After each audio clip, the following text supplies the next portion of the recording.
할렐루야. 오늘 저희들 요한계시록 1장 1절 3절의 말씀을 가지고 오늘 요한계시록 전반에 걸친 그 주제 요한계시록을 어떻게 봐야 될 것인가에 관한 부분을 여러분들하고 좀 나누도록 하겠습니다. 저는 개인적으로 요한계시록 설교 우리 성경 공부할 때 한번 했었어요.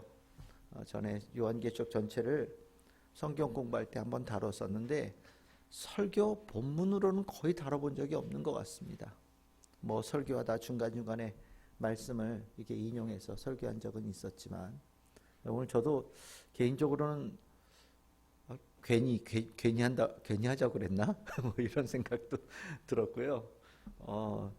잘할 수 있을까? 뭐 이런 생각들. 또 이렇게 다른 교회 다니는 성도들 이렇게 통하다 보면 우리 교회 목사님 요한계시록 설교하는데 청년 하나가 요한계시록 설교 듣다가 설교가 너무 무섭다고 교회 안 다니고 성당 갔다고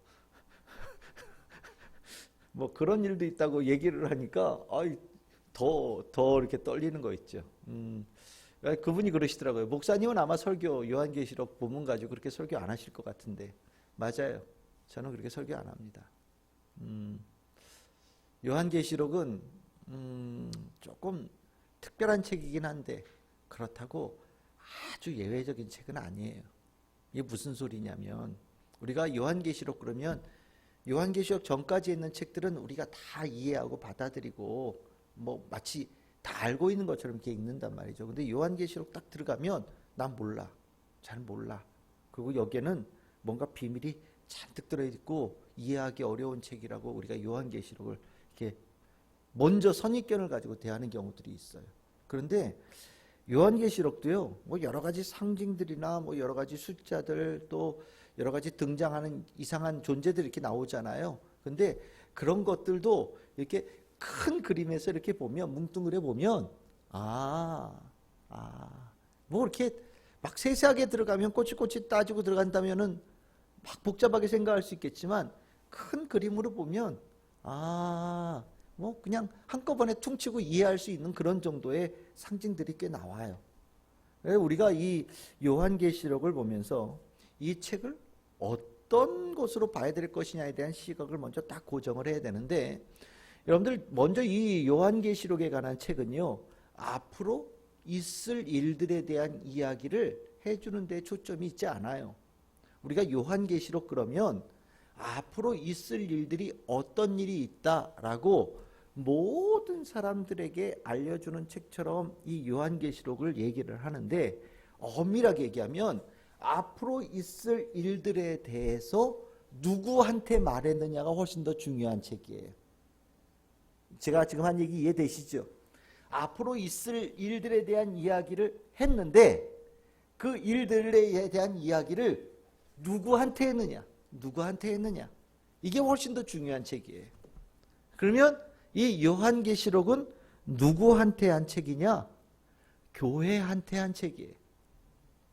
앞으로 있을 일들에 대해서 또 지금 돌아가고 있는 일들에 대해서 교회에게 말씀하신 책이에요. 그러면 우리는 궁금해집니다. 왜 앞으로 있을 일들 그리고 현재 일어나고 있는 일들을 왜 교회에다가 말씀하기를 원하셨을까? 왜 교회에다 말씀해 주셨냐? 그것은 교회가 초대교회에 당하고 있는 박해나 당하고 있는 어려움이 성도들이 견디기 어려워할 만큼 오래 지속되어지고 그만큼 극심했기 때문입니다. 여러분들 우리 살기 그냥 빡빡하잖아요.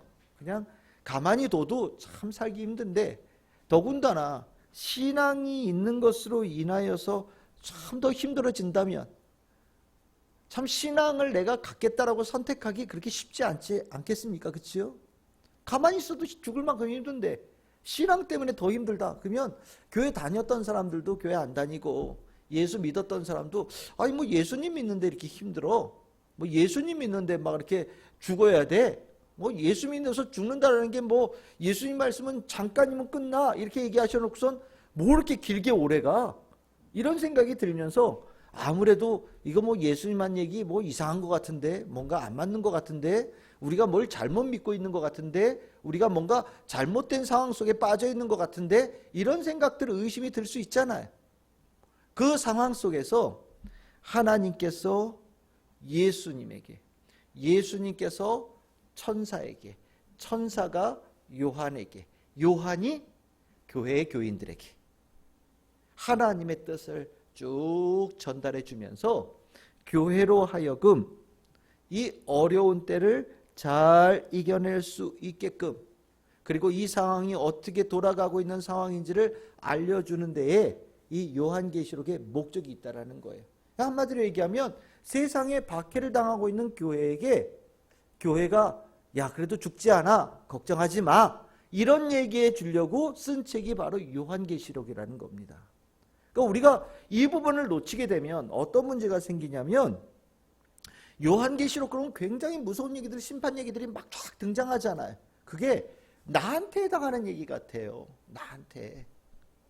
너 잘해, 너 잘 믿어, 너 잘못 믿으면 너도 이렇게 같이 죽어, 너도 이렇게 심판당할 거야, 이런 얘기로 요한계시록을 듣는 이들이 있어요. 그리고 그걸 가지고 겁을 줘요. 뭐 믿는 사람들 중에 뭐 다 이렇게 잘 되는 거 아니고, 이렇게 떨어져 나가고 이렇게 떨어져 나가고 뭐 다 죽을 거고, 뭐 아주 뭐 일부만 겨우 구원받을 거니까 잘해, 뭐 이런 식으로 해서 막 이렇게 겁을 주고 성도들로 하여금 신앙에 위축되게 만드는 경우들이 있는데, 실은 엄밀하게 얘기하면 이 요한계시록은요, 읽으면서 이게 너무 극단적이라고 표현하셔도, 생각하셔도 괜찮아요. 잘못된 거는 다 남의 거예요. 예? 심판한다고 하는 얘기는 다 남의 얘기라고 읽으셔도 돼요. 그러면 잘 될 거라고 하는 건요, 다 내 얘기예요. 나를 위해서 주신 얘기예요. 심판받을 대상은 다 세상이고요, 복받을 대상은 누구겠어요? 교회예요. 그 얘기를 요한계시록에다 적고 있는 거예요. 그러니까 우리가 이 부분을 놓치게 되어지면 마치 내가 심판 바로 앞에 놓여 있는 것처럼 생각이 들 수가 있는데, 그렇지 않아요. 이 부분을 꼭 기억하셔야 돼요. 요한계시록에는 7개의 복이 있다라고 그러거든요. 그래서 보통 7복이다 이렇게 얘기를 해요. 여러분들 오늘 1장 3절에 한번 보십시오. 거기 뭐가 나와 있어요? 복이 있다 이렇게 나와 있잖아요. 그렇죠? 복이 있다. 예, 첫 번째 복이 어떤 자냐? 읽는 자, 듣는 자, 그 기록한 것을 지키는 자, 복이 있다 이렇게 얘기하고 있어요. 이 얘기를 왜 하고 있느냐? 이 말씀을 왜 줬느냐?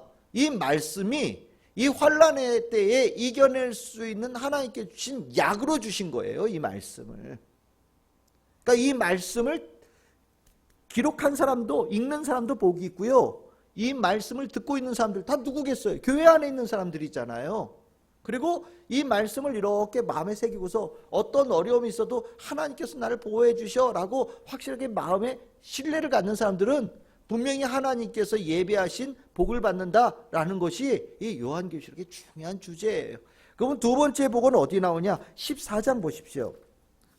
오늘 성경 좀 찾아봅시다. 뭐 처음이니까. 네. 14장 13절이요. 내가 또 내가 들으니 하늘에서 음성이 나서 이르되 기록하라, 지금 이후로 주 안에서 죽는 자들은 복이 있도다 하심에 성령이 이르시되 그러하다. 그들이 수고를 그치고 쉬리니 이는 그들의 행한 일이 따름이라 하시더라. 아멘. 오늘 이후로 죽는다는 게 무슨 소리예요? 이 말씀을 듣고 내 마음을, 이 말을 들은 자들, 요한계시록의 이 말씀, 하나님께서 요한을 통해서 우리에게 주신 이 말씀을 들은 자들은 너희들은 교인이야. 그러니까 너희들은 복되다. 이런 얘기를 하고 계셔요. 이게 두 번째 복입니다. 세 번째는요, 16장에 나옵니다. 16장 15절이에요. 잠깐만요. 16장 15절이요. 내가 도둑같이 오리니 누구든지 깨어 자기 옷을 지켜 벌거벗고 다니지 아니하며 자기 부끄러움을 보이지 아니하는 자는 복이 있도다. 이렇게 나와 있지요. 이 말씀을 듣고 늘 언제나 주님께서 주시는 거룩한 옷을 입고 이 땅에서 환난과 박해 속에서도 꿋꿋하게 잘 성령의 옷을 입고 다닌 자는 복이 있다. 이렇게 선언하고 있습니다. 네 번째 복은요, 19장에 나와요. 19장 9절 봅시다. 천사가 내게 말하기를 기록하라. 어린 양의 혼인잔치에 청함을 받은 자들은 복이 있도다. 또 내게 말씀하시되 이것은 하나님의 참된 말씀이다. 이렇게 얘기하고 있습니다. 예수님께서 재림하시는 그때 그 기쁨의 잔치에 참여하는 자들, 이 얘기를 단전 지금 이 요한계시록을 듣고 있는 사람들은 다 그 초청장을 받은 사람들이에요. 특별하게 다른 어떤 특별한 사람들이 아니라 이 말씀을 듣고 있는 사람이 초청장을 받은 것이고, 그럼 그 자체가 복되다 얘기합니다. 그 다음은 20장 6절이에요. 20장 6절. 첫째 부활에 참여한 자들은 복이 있고 거룩하도다. 둘째 사망이 그들을 다스리는 권세가 없고 도리어 그들이 하나님과 그리스도의 제사장이 되어 천년 동안 그리스도와 더불어 왕노릇하리라. 이렇게 말하고 있습니다. 이게 이제 천년왕국이라는 주제가 나오는데, 어쨌든 중요한 것은 이 말씀 가운데 살아가는 자들에게는 하나님께서 부활의 은혜를 주신다라는 거예요. 예수 그리스도께서. 복된 거죠. 누가 부활해요? 이 요한계시록의 말씀을 듣고 있는 자들이 부활하는 거예요. 다른 사람들이 아니에요. 교인들이에요. 그 다음에 다음은 22장 7절입니다. 22장 7절 여섯 번째 복이죠. 22장 7절 보십시오. 보라 내가 속히 오리니 이 두루마리의 예언의 말씀을 지키는 자는 복이 있으리라. 아멘. 맞죠? 그렇죠? 이 말씀을 잘 마음에 새기고 어려움 속에서도 잘 견디는 자는 복이 있다. 그리고 마지막으로 일곱 번째 복은 22장 14절이에요. 22장 14절. 자기 두루마기를 빠는 자들은 복이 있으니 이는 그들이 생명나무에 나아가며 문들을 통하여 성에 들어갈 권세를 받으려 함이로다. 아멘. 이제 성에 들어간다는 것은 우리가 예루살렘 성, 우리가 성전 이런 의미로 보거든요. 그래서 우리가 나중에 주님께서 그 성전에 아무나 들어갈 수 있는 게 아니죠. 우리는 교회 문 치면 아무나 들어올 수 있지만 우리가 나중에 성전에 아무나 들어갈 수 없어요. 누가 들어갈 것이냐? 뭐 시편에도 나오죠. 뭐 손이 깨끗하고 마음이 청결하고 뭐 이런 사람들이 성전에 들어간다. 그러면서 문들아 머리를 들어라 뭐 이런 얘기 찬양이 그 시편에 나오는데 그거 같은 거예요. 아무나 들어가지 못한다. 그 우리가 주님께서 불러주셔서 성전에 들어갈 수 있는 권한을 주신다. 참 복되다. 누가요? 교회 다니는 성도들이요. 이게 이 일곱 가지의 복이 실은 이 요한계시록에 쭉 흐르고 있는 가장 중요한 맥이에요. 성도들은 복이 있다.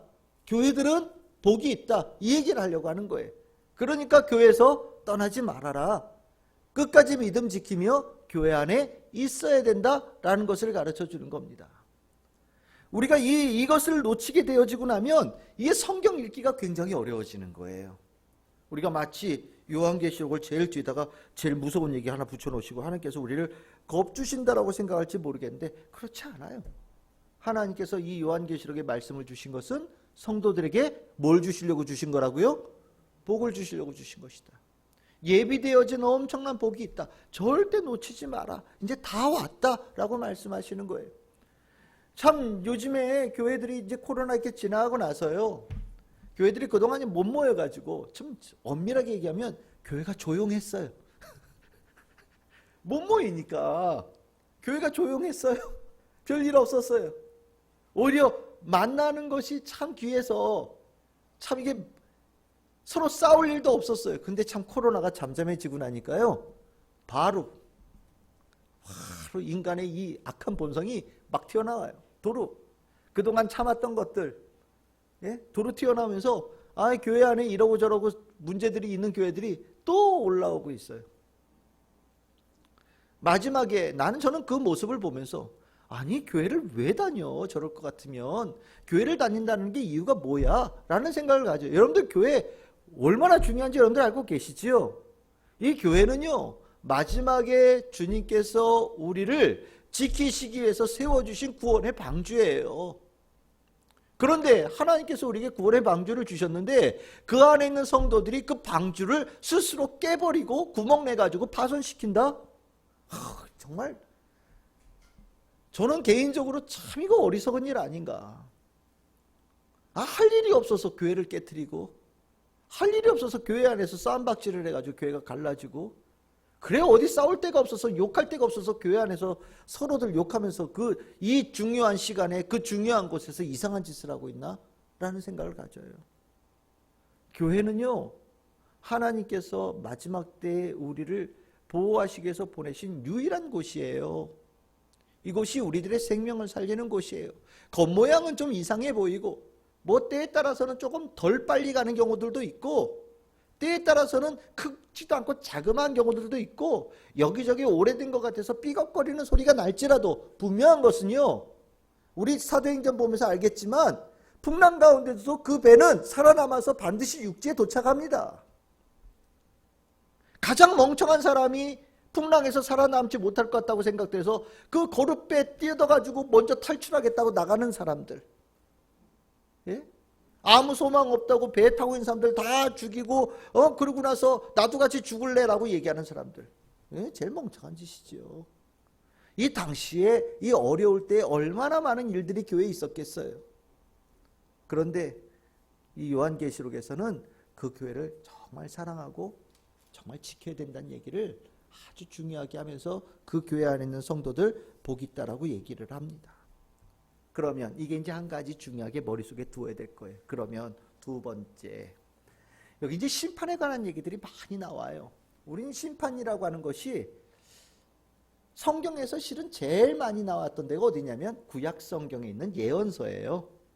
여러분들 다니엘, 우리 뭐 보통 이사야, 예레미야, 뭐 에스겔 해가지고 또 12소 예언자들 쫙 있잖아요. 거기에 뭐 한 책을 더 한다면 혹시 뭐 다니엘서 같은 책도 얘기하는 분들도 계시긴 한데 어쨌든 그런 책들이 있으면서 거기에 심판에 관한 내용들이 많이 나오거든요.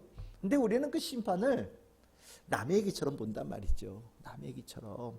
그래서 막상 시험을 당하고 심판 가운데 있을 때 마치 생소한 것처럼 당할 때가 있는 것 같아요. 근데 요한계시록에서는요, 지금 교회들이 당하고 있는 그 심판이 성경에서 이미 얘기되어지고 하나님께서 이미 알려주셨던 심판이라는 것을 얘기하고 있어요.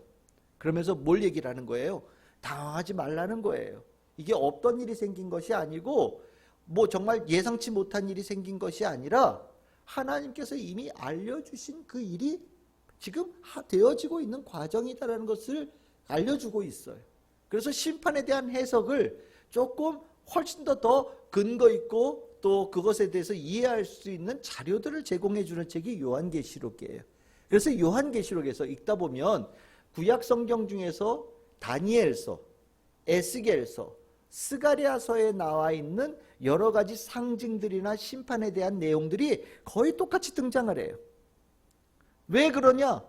바로 그것들이 지금 일어나고 있는 심판을 예고했던 하나님의 말씀이었기 때문이에요. 그래서 요한계시록은요, 많은 부분이 구약 성경에 있는 예언서의 해석이에요. 많은 부분이.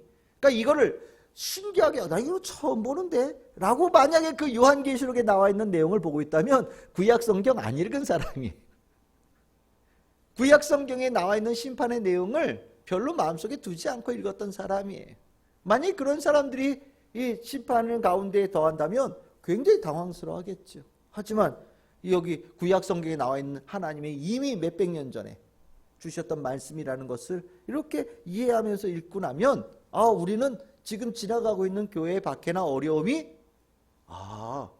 하나님께서 정말 역사를 주관하시네, 이런 느낌으로 이 과정을 이해할 수 있게 되어진다는 거죠. 그러면 어떻게 돼요?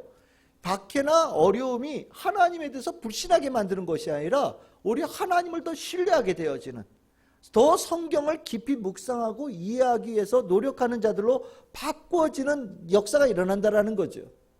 여러분들 이 성경 안에 하나님께서 주신 은혜가 풍성하게 이루어진다는 것, 우리 머릿속에 꼭 기억하셔야 돼요.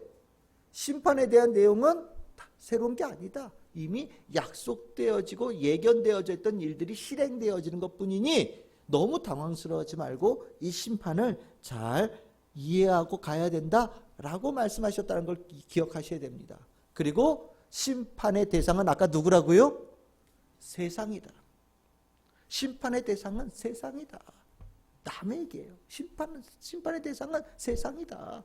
하나님은 세상을 심판하시면서 누구를 구원해요? 나를, 다른 말로 표현하면 교회를 구원하셔요.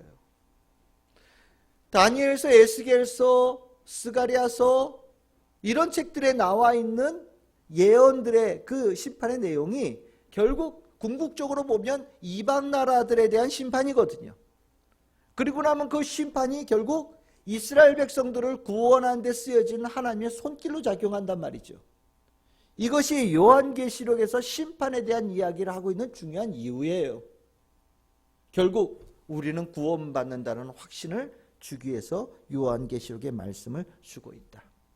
그러고 나면 이제 이렇게 얘기가 되어지는 거예요. 하나님은, 성경은 하나님의 구원의 역사의 이야기인데 이 요한계시록은 뭐에 해당되어지는 책이냐? 이 구원사의 완성이죠. 앞으로 이 하나님께서 구원하시는 역사가 어떻게 되어질 것인지를 알려주면서 반드시 되어진다라고 확증해 주는 책의 역할을 한단 말이에요.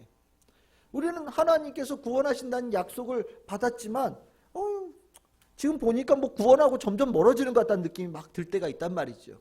그런데 요한계시록은 멀지 않았어.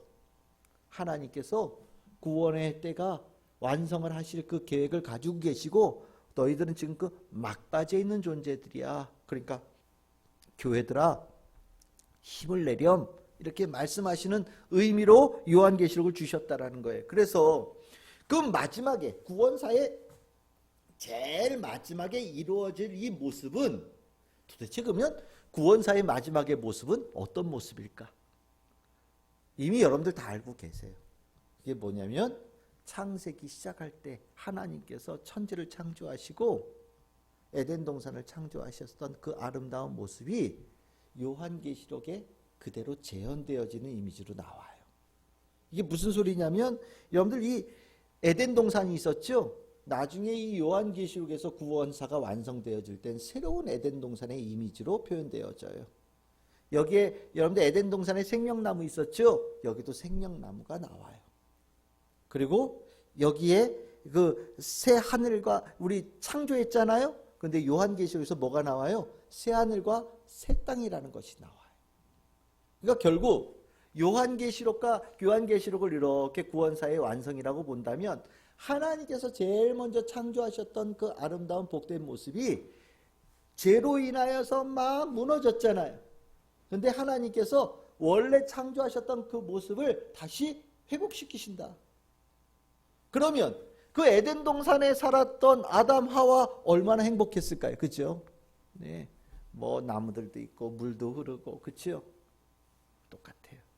하나님께서 새로운 에덴 동산을 만드시고 새 하늘과 새 땅을 창조하시면서 거기에 누구를 거주시키느냐? 예. 아담과 하와처럼 하나님께 창조하신 존재들. 여기서는 끝까지 믿음을 가지고 지킨 자들을 그 아름다운 복된 땅에 들어갈 수 있는 입주권을 주신다라는 겁니다.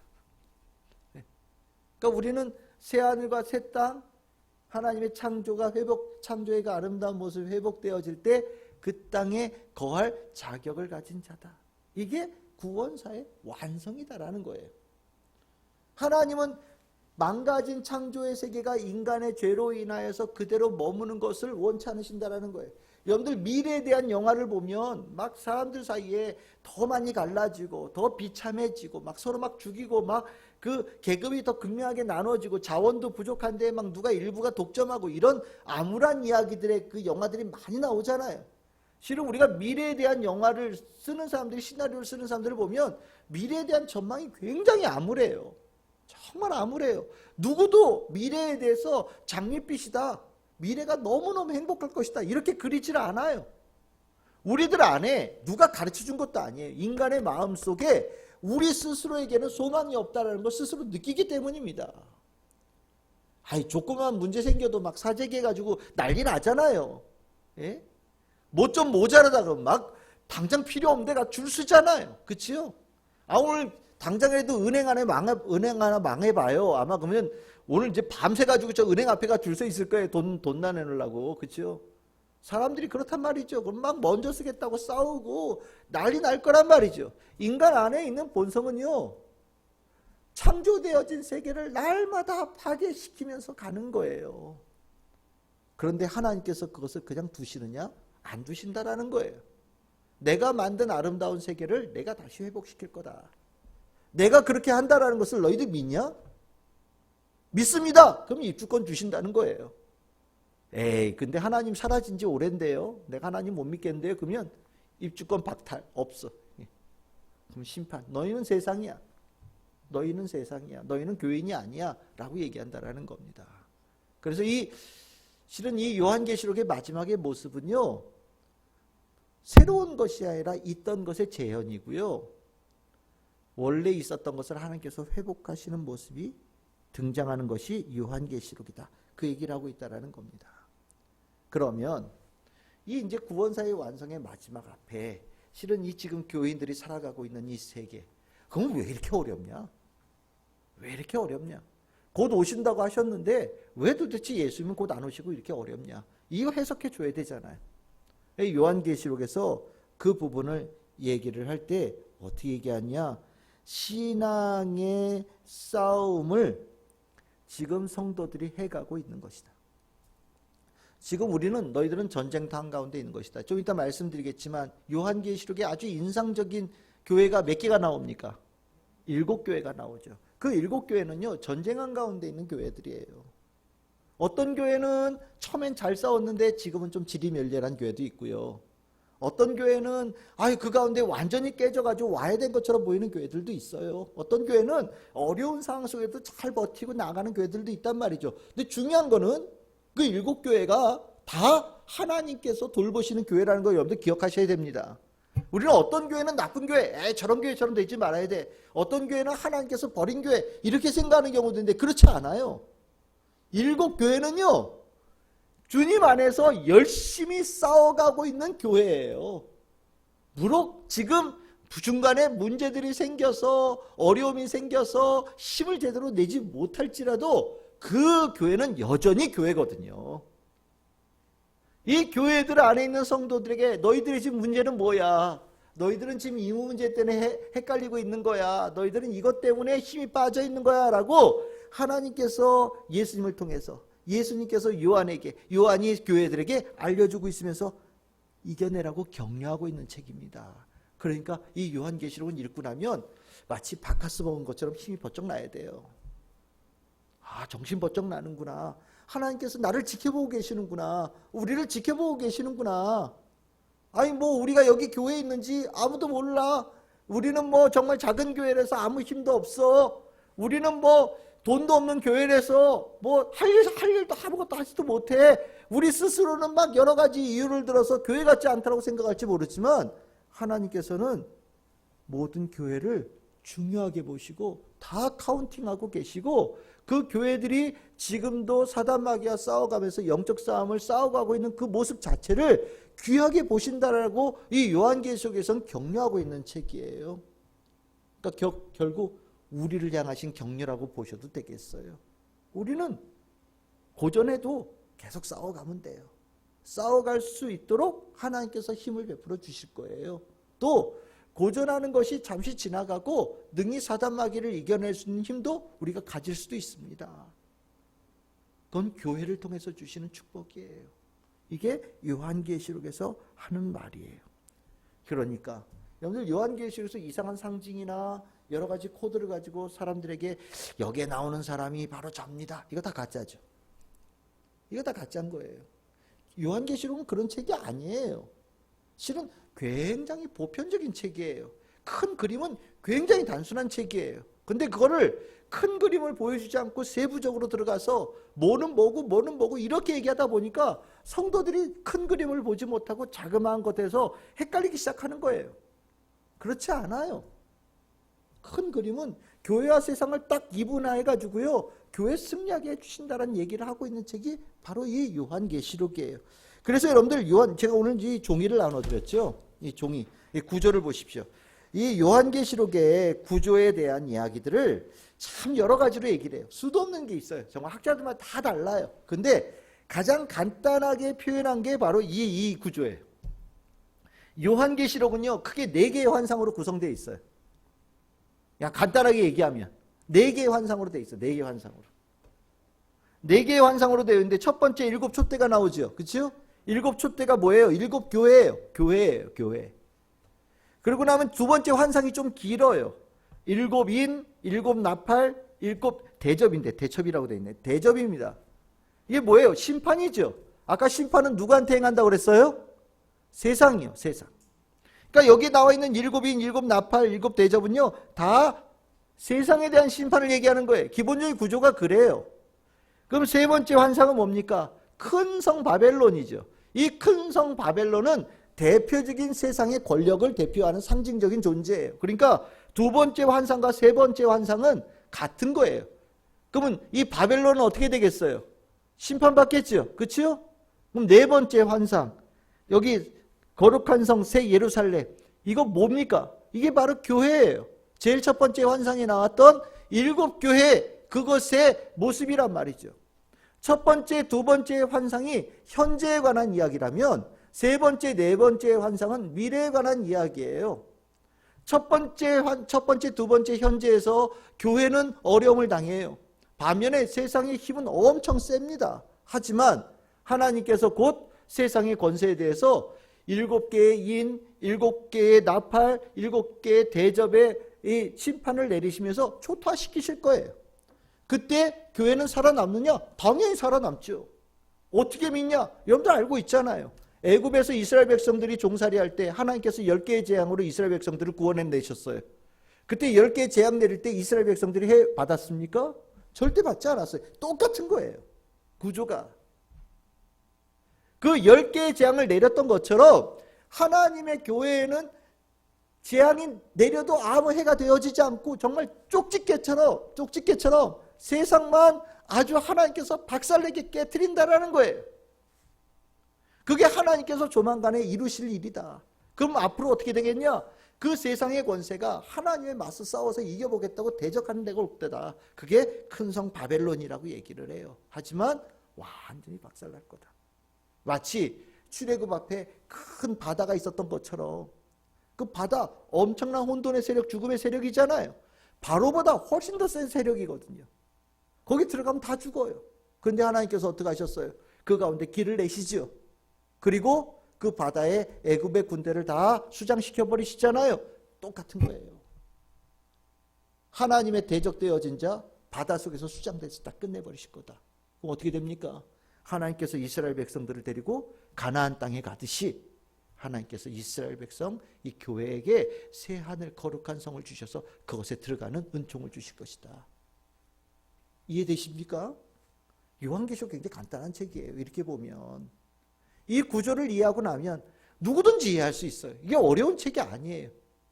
그거를 당시의 사람들이 글을 잘 못 읽고 글 읽는 사람이 많지 않다 보니까 그림을 가지고 표현하고 심판이 얼마나 강할 것인가를 갖다 말로 이렇게 묘사를 하다 보니까 조금 뭔가 이해가 잘 되지 않는 그런 막 모양들이 나오고, 요한도 자기가 본 것을 이렇게 쓰다 보니까 뭔가 조금 잘 이해가 안 되는 표현들을 해서 그런데, 그냥 큰 그림으로 보면 정말 요한계시록처럼 깔끔하게 떨어지는 책이 없어요. 여러분들 기억하십시오. 요한계시록은 미래에 있을 이야기가 아니라 미래에 있을 이야기를 누구에게 주신 이야기라고요? 교회에게 주신 이야기. 그리고 어떻게 하라고요? 힘내라고요. 세상 속에서 고생하는 교회야, 세상이 조만간에 하나님 심판받아서 끝날 테니 걱정하지 말고 힘내거라. 내가 너희들 도와주겠다. 너희들 복이 있는 자들이야. 그리고 너희들이 견뎌내면 새하늘과 새 땅, 완전한 구원의 역사의 종착지를 너희들이 보게 될 거야. 그리고 그것의 수혜자는 바로 너희들이다 라고 얘기하는 겁니다. 이 요한계시록의 안에 있는 이 얘기를 읽고 나면 이 안에서 요한계시록은요, 두렵고 떨리고 무섭고 이렇게 읽으면 잘못 읽은 거예요. 그거는 세상 사람들이 읽을 때 느껴지는 감정이겠죠. 하지만 성도들, 교회의 성도들이 읽을 때는요, 이걸 읽고 나면 기운이 벌떡 나야 돼요. 막 오늘 나 머리 아프고 힘들어 못 살겠어 라고 있다가 요한계시록 말씀 읽고 나면 정말 기운이 벌쩍 나서 퍽 일어나야 돼요. 이게 보약이거든요. 아, 믿음의 이 역사가 이렇게 귀한 거구나. 깨닫게 되면 보약과 같은 책이에요. 여러분들 그런 눈으로 집에 가서 한번 읽어보세요. 진짜 요한계시록 읽어보시면 정말 보약처럼 느낌이 와요. 우리가 이기는 거 아니에요. 주님께서 이기셔요. 우리는 교회 안에 있으면 돼요. 교회 안에서 보호를 받을 거예요. 교회는 누구도 해하지 못해요. 저 바깥에 영적 싸움이 엄청나게 일어나도 이 교회 안에는요, 주님께서 주시는 평안함이 있어요. 그게 교회예요. 내가 이야기까지만 하고 말게요. 교회에 대해서 얘기할 때 어느 교회에 가면 정말 밝고 행복해 보이는 교회들이 있어요.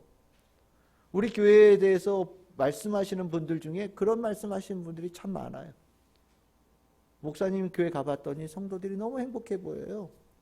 밝고 평안해 보이고. 그렇죠. 그게 정상이에요. 교회 안에서 기쁘고 행복하게 이 안에서 자유함을 누리고 힘을 얻어서 세상을 향해 나아가는 거죠. 믿음을 가지고. 그게 교회예요. 그러면 우리만 아니에요. 모든 교회가 다 그래요. 여러분들 요한계시록 읽으면서 교회도 사랑해 주시기를 바라고, 여러분들 주님께서 오시는 그날까지 교회 안에서 믿음 잘 지켜가는 우리가 되기를 바라고, 이 교회 안에 더 많은 영혼들이 함께하여서 그들도 우리가 누리고 있는 이 승리의 은총을 함께 누릴 수 있기를 소망합니다. 정말 이 코로나 시절, 어려운 시절을 지나가면서 여러 가지 혼돈이 오고 있지만 정말 이때에 정말 필요한 구원의 방주는 유일하게 교회밖에 없다라는 것, 여러분들 이 요한계시록의 말씀을 통해서 우리가 분명하게 새길 수 있기를 소망합니다. 기도하겠습니다.